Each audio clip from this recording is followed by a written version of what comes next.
नमस्कार स्वजनों, मित्रों, आपका स्वागत है।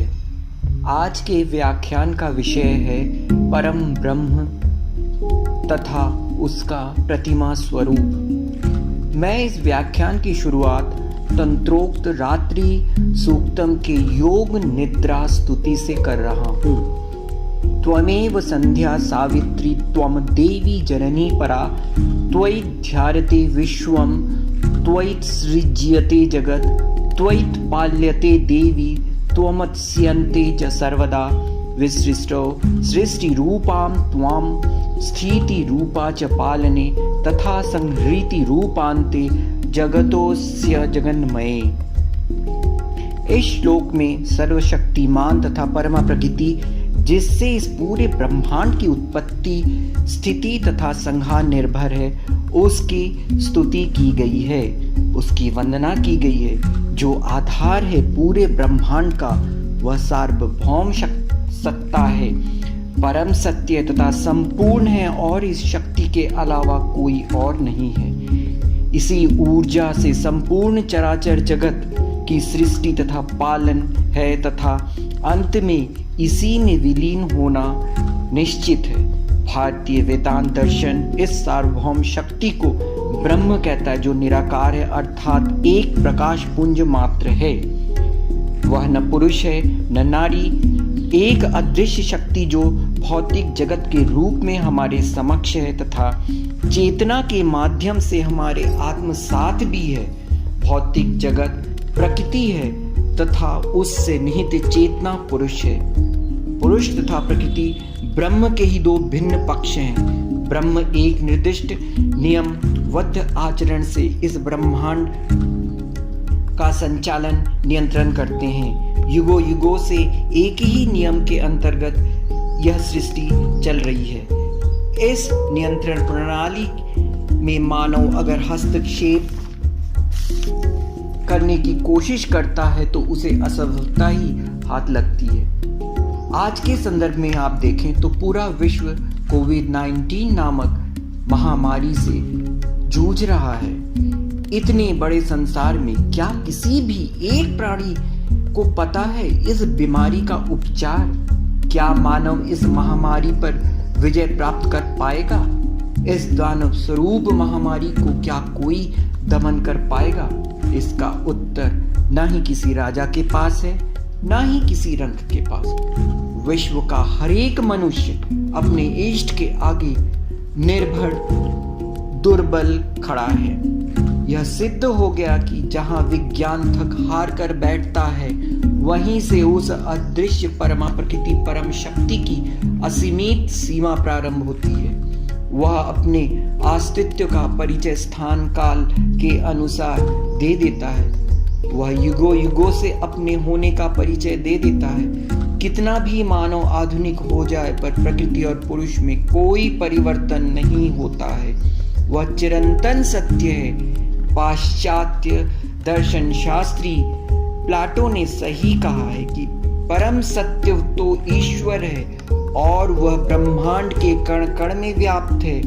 उसी से हमारी सत्ता है, उसके अलावा कुछ भी नहीं है। उसकी सत्ता के भिन्न भिन्न अंश क्षिति, जल, पावक, गगन, समीर इत्यादि में निहित है। एक ही ऊर्जा के असंख्य स्रोत हैं।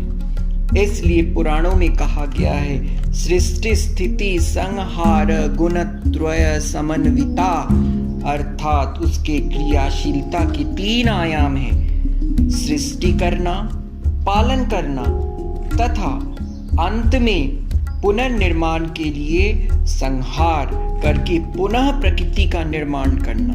संपूर्ण प्राणियों के शरीर में जीवन रूप में वह अपने आप को प्रतिष्ठित किया है। प्रश्न ये है कि अगर ब्रह्म एक है तो हमारे समक्ष इतने हिंदू देवताओं का रूप स्वरूप क्यों है? कहीं वह पुरुष है, कहीं वह नारी है, कहीं वो पुरुष और नारी का समन्वित रूप है, कहीं वो शांत है, कहीं स्मित है, कहीं उग्र है, कहीं दमनकारी है। इन स्वरूपों की अवधारणा तथा प्रयोजन का ध्येय क्या है? पुराणों तथा शिल्प शास्त्रों में एक एक स्वरूप का ध्यान निर्दिष्ट है। प्रतिमा लक्षण इसी रूप स्वरूप को बोलते हैं तथा प्रत्येक स्वरूप के से संबद्ध कथाएं भी हैं। विश्व के प्रथम पुस्तक ऋग्वेद के रात्रि सूक्त में रात्रि देवी कह रही हैं, मैं ही ब्रह्म स्वरूपा हूँ, मैं रुद्र, वसु, आदित्य और विश्व देवता के रूप में विचरण करती हूँ, मैं इंद्र और अग्नि का आधार हूँ और ब्रह्म रूप में मित्र और वरुण दोनों को धारण करती हूँ। मैं राष्ट्रीय अर्थात संपूर्ण जगत की अधिष्ठात्री ईश्वरी हूँ, अर्थात मैं ही अनेक सी होकर विराजमान हूँ। इस तथ्य से यह पुष्टि होती है कि जितने भी स्वरूपों में उस परम शक्ति परमा प्रकृति ने अपने आप को विभाजित किया है, भिन्न भिन्न सत्ता या क्रियाशीलता के उद्देश्य से उसी को ध्यान में रखकर इतने स्वरूपों की अवधारणा ऋषि मुनियों ने पुराणों और शिल्प शास्त्रों में की। ब्रह्म पराशक्ति का निराकार अस्तित्व तथा देवता स्वरूप उसी ब्रह्म का साकार, अर्थात जब वो आकार ग्रहण करता है, वह स्वरूप लेता है तो वो साकार होता है, वरना वह तो निराकार है, सार्वभौम है। अनेकों मूर्त स्वरूप में उसको प्रतिमाबद्ध किया गया है उसकी उपासना करने के लिए। प्रतिमा वस्तुतः एक काल्पनिक प्रतीकात्मक अभिव्यक्ति है। प्रतिमा का शाब्दिक अर्थ है प्रतिबिंब, एक अदृश्य की छवि आदिकाल में मुनियों ने अपने मानस पटल पर धारण किया तथा उसी छवि की मूर्त अभिव्यक्ति देवता की प्रतिबिंब बनी, अर्थात अदृश्य की काल्पनिक प्रतिकृति। प्रतिमा को शिल्प शास्त्रीय नियमानुसार रूप दिया जाता है। अग्नि पुराण, वराह पुराण, स्कंद पुराण और अनेक पुराणों में देवी देवताओं के कई रूप वर्णित है। वह रूप ही प्रतिमा लक्षण है। शिल्पी उन लक्षणों को पढ़कर प्रतिमा को गढ़ता है। प्रतिमा मंदिर या पूजा मंडप में जाकर पुरोहित द्वारा प्राण प्रतिष्ठा के उपरांत देवता में परिणित होती है। प्रतिमा में प्राण प्रतिष्ठा का कर्मकांड शास्त्रोक्त मंत्रों द्वारा, पूजा पद्धतियों द्वारा, तंत्र के माध्यम से किया जाता है। प्राण प्रतिष्ठा के बाद मृण्मयी अर्थात मिट्टी की प्रतिमा चिन्मयी स्वरूप मतलब विश्व रूप, चिन्मयी मतलब विश्व रूप धारण करता है। इस संदर्भ में हम आपके समक्ष शारदीय दुर्गा पूजा के दुर्गा के आवाहन और प्राण प्रतिष्ठा मंत्र को आपके सामने रखते हैं। आगच्छ मद्गृहे देवी अष्टाभि शक्ति भी सह त्रायस्व वरदे देवी नमस्ते शंकर प्रिय, अर्थात हे देवी, हे दुर्गा, हे शंकर प्रिया पार्वती, आप अपने अष्ट शक्तियों के साथ आइए, हमारे निवास स्थान पर आप विराजमान करिए। हम आपकी पूजा करना चाहते हैं। आप अकेली नहीं, सपरिवार आइए। सपरिवार आप गणेश, कार्तिकेय, लक्ष्मी, सरस्वती, महिषासुर तथा अपने अष्ट शक्तियों के साथ आप आइए। अष्ट शक्ति अर्थात जब देवी ने महिषासुर का वध करने की ठानी तो उनके साथ उनके 8 सहचरियों, अष्ट शक्तियों ने उनके युद्ध में उनका साथ दिया। ये शक्तियां थीं वैष्णवी, ब्रह्माणी, शिवा, वाराही, कौमारी, नारसिंही, चामुंडा। इसके पश्चात देवी ने महिषासुर का वध किया।